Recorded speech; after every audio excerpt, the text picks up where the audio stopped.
Jadi draft terbaru rancangan Kitab Undang-Undang Hukum Pidana atau RKUHP yang diserahkan pemerintah ke Komisi 3 DPR RI ini mengandung 627 pasal. Jumlahnya berkurang dari sebelumnya 632.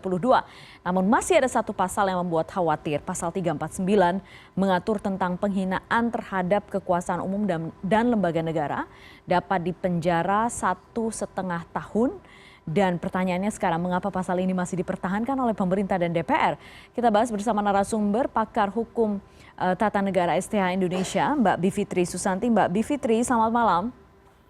Selamat malam, Mbak Putri. Terima kasih atas waktu Anda malam hari ini, Mbak Biv. Ini lolos pasal yang kita khawatirkan bersama sejak draft ini beredar beberapa kali dan back and forth bolak-balik antara pemerintah dan DPR. Mengapa sekarang tetap dipertahankan dan apa bahayanya? Kalau pertanyaannya mengapa, sepertinya memang harus kita tanyakan kepada pemerintah ya, karena memang ini belum dibahas oleh DPR, pemerintah yang harusnya menyusun, dan sebenarnya sudah banyak sekali masukan untuk menghilangkan pasal ini. Yang harus diketahui oleh semua orang adalah kalau kita bayangkan bahwa kalau tidak ada pasal ini, maka semua orang bisa menghina anggota DPR, Kapolri, dan lain sebagainya, itu keliru. Karena sudah ada yang namanya tindak pidana penghinaan. Ada pasal pencemaran namanya di pasal 435 sama di RKUHP juga yang mengatakan bahwa semua orang, misalnya Mbak Putri gitu ya, merasa namanya tercemar, juga bisa melaporkan ke polisi gitu. Nah, jadi sebenarnya tanpa ada yang khusus mengatur terhadap lembaga negara, kalau anggota DPR atau Kapolri atau siapapun tersinggung, silakan pakai pasal ini. Nah, jadi sebenarnya memang tidak ada urgensinya sama sekali. Dan dugaan kami adalah mengapa ini ada, itu mengikuti pola yang ada dalam KUHP kita yang sekarang. Jadi yang sekarang ini berlaku nih, yang terjemahan tidak resmi dari KUHP-nya Belanda tahun 1900-an dulu. Dan perlu diketahui bahwa model pasal seperti ini itu adalah karena pasal itu jangan lupa dibawa oleh penjajah Belanda ketika itu ke tanah jajahannya. Jadi sebenarnya yang dilarang adalah untuk pribumi, untuk menghina kekuasaan pemerintahan kolonial. Nah, dulu konteksnya seperti itu. Kan pertanyaannya adalah apakah sekarang itu masih relevan? Karena kita tidak dalam situasi seperti itu lagi. Kita sekarang semua setara, tidak ada atasan bawahan. Jadi sebenarnya sama sekali tidak relevan, cuma di-copy dari KUHP versi lama. Gitu. Jadi sama sekali tidak ada urgensinya dan saya kira seharusnya ini jadi pasal yang dihilangkan saja. Karena logika dasarnya adalah justru penguasa lembaga negara dan lain sebagainya yang ditulis di situ, itu orang yang punya kekuasaan. Jadi dia tidak perlu diberi privilege tambahan. Kalau dia dihina atau dia merasa dihina, dia bisa mengadukan. Dan perbedaannya antara penghinaan untuk lembaga negara dengan pasal pencemaran untuk orang biasa adalah ancaman sanksinya lebih tinggi untuk lembaga negara. Kalau untuk orang biasa hanya 9 bulan, kalau untuk lembaga negara 1,5 tahun ancamannya. Mbak Biv, kalau misalnya dilihat dari konstruksi hukum atau terjemahan hukumnya, apakah ada atau draft pasal 349 ini ada kemungkinan kemudian bertentangan tidak dengan undang-undang lainnya yang sudah lebih dulu muncul? Kita mesti analisis dulu ya.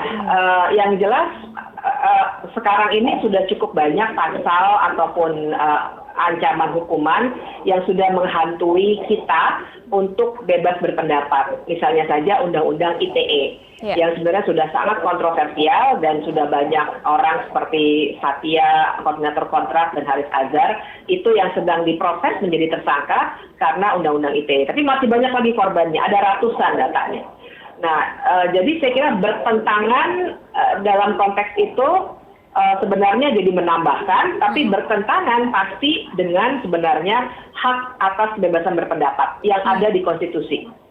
Jadi ini justru akan mengekang dan juga sifatnya diskriminatif.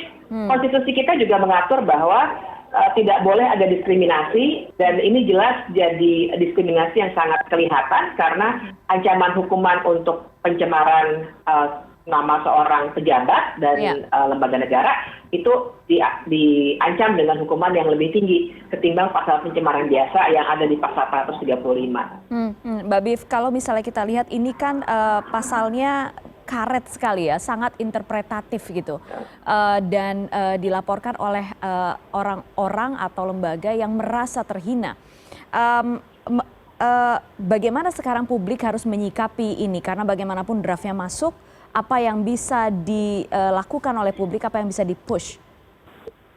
Ya, ini harus kita tolak ramai-ramai karena Mbak Putri betul sekali bahwa sangat karet ya, dan jangan lupa kenapa karet? Karena rasa penghinaan itu ketika sampai pada kerja-kerja lembaga negara dan pejabat jadinya sangat bias karena memang dalam sebuah negara demokratis kritik itu wajar sekali untuk dilontarkan kepada pejabat negara karena kan mereka justru menggunakan uang pajak kita mengharapkan mereka mengelola negara dengan baik gitu. Jadi saya kira yang harus dilakukan untuk menjaga kebebasan berpendapat adalah menolak pasal ini, dan sebenarnya penolakan itu sekarang tengah dilakukan. Jadi saya kira memang harus lebih masif karena kelihatannya masukan ini dari 5 tahun yang lalu, Mbak. Jadi sudah didorong supaya pasal ini hilang.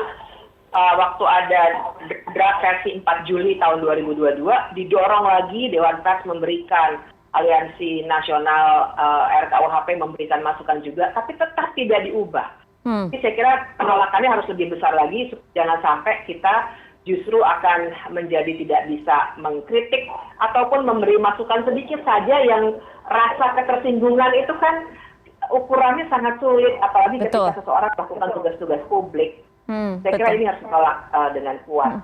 Mbak Bif, kalau dari draft ini apakah ada pasal-pasal lain yang juga dikhawatirkan oleh teman-teman pakar hukum tata negara, Mbak Bif? Cukup banyak, masih ada juga pasal penghinaan presiden. Pasal penghinaan presiden juga serupa ya. Tapi masih bertahan terus, dan ada beberapa pasal lainnya yang terkait dengan penghinaan untuk lembaga peradilan, kemudian untuk peliputan ya, dan beberapa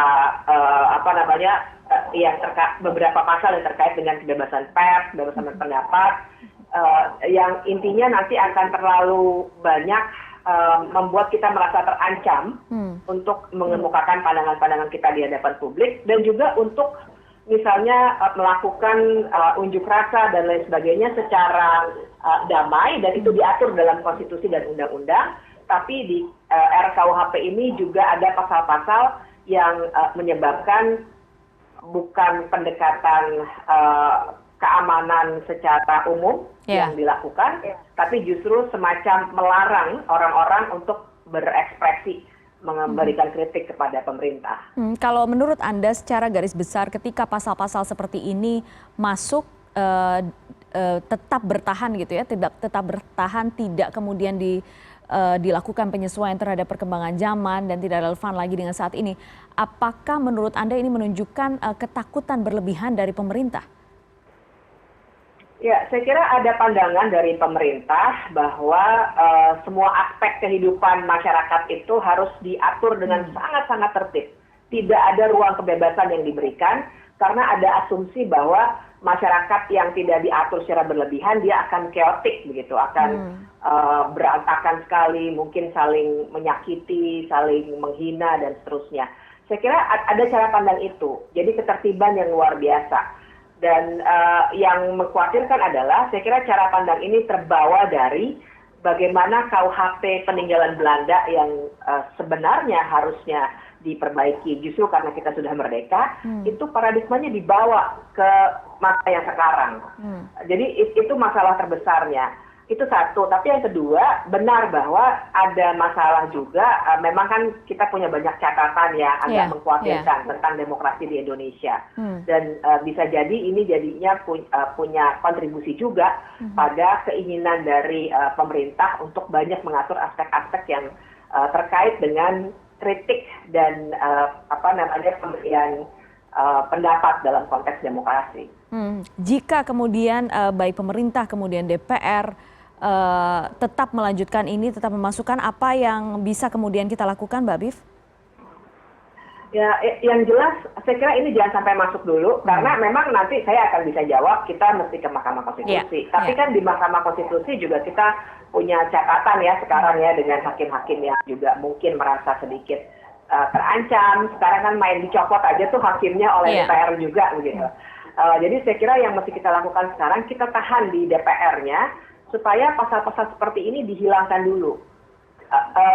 Jadi kan sampai dengan draft tanggal 9 November 2022 ini, yang masih memegang draftnya itu masih pemerintah.